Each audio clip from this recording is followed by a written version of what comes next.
Our last video, we talked about securing the financial future of our children, and the importance of doing that was also disclosed in that video. So, if you have not watched that video, you can click on the link and watch the video.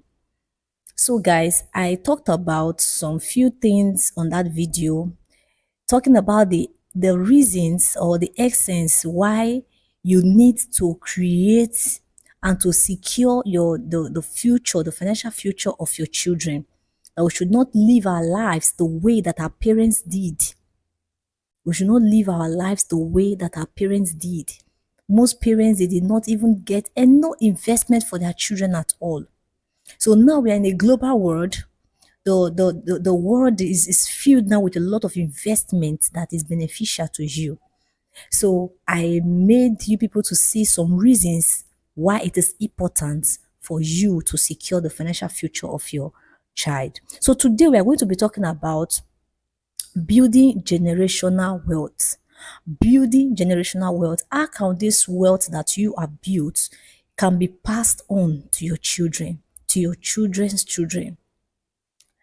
How can this wealth that you have created, you have tried to build for the years on earth, can be passed on to your children's children?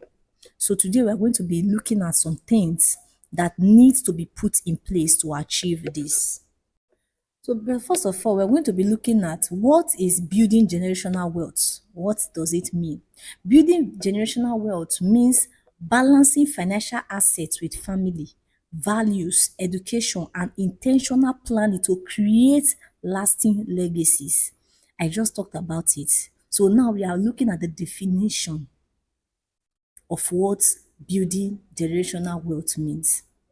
So a lot of people, they see money as spiritual, as a spiritual entity created through human ingenuity.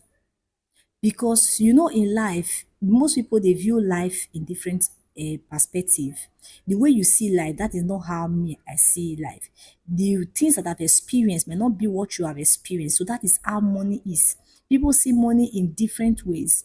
People see money as a spiritual entity. A lot of people, they see it differently. So it depends on how you see money and how you want this money to be passed on from generation to generation. Very, very important. So let's move forward. So wealth transfer isn't just a technical thing, but it involves psychological impacts and resolved traumas critical for successful legacy transfer. That means they must be aware that along the line, some certain things might come up, but do not go down with it. Do not allow your life to go with it. But instead, when issues arises in any of the investment that was made or that has been made down for you, you must be ready.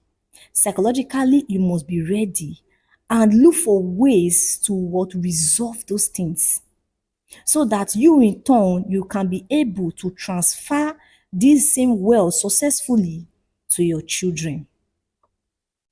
And there is also a need for the emphasis on teaching kids about financial responsibility and how to give. Like letting them know that it is not everything that they see that they should go for. It is not when they see the latest car, they want to go for that latest car. So these children, these your kids, as early as possible, you need to be teaching them about how to be financially responsible. How to be responsible financially. They should not just say, oh, I need this, and then they must get it. Oh, I need that, then they must get no. And they should always learn how to give. Because when you give to people, the society will definitely give back to you. So these kids should be taught about what financial responsibility. Made to know that this wealth transfer is what is a tradition that they must keep up to from generation to generation. It is not just a one-time thing. They should also pass it on to their children to their children's children.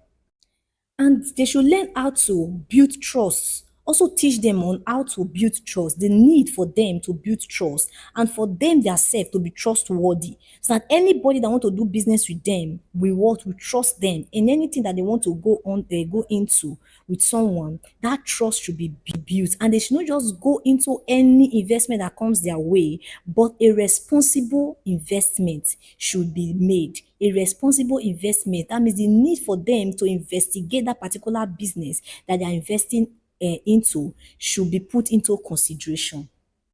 And lastly, the need for you as a parent to start teaching your children about financial responsibility is very, very important and very key.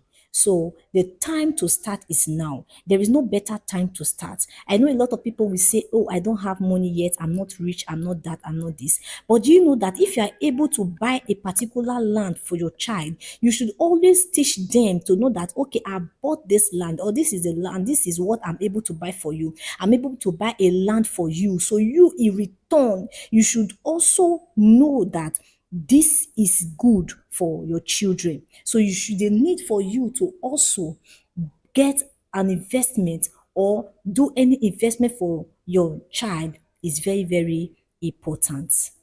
So by doing that, you have inculcated and impacted values and what and traditions into them.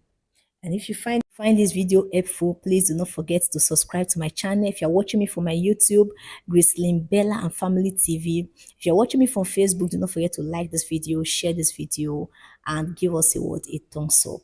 Have a nice day and stay tuned for our next video. I remain the number one financial advisor, Gracelyn Bella.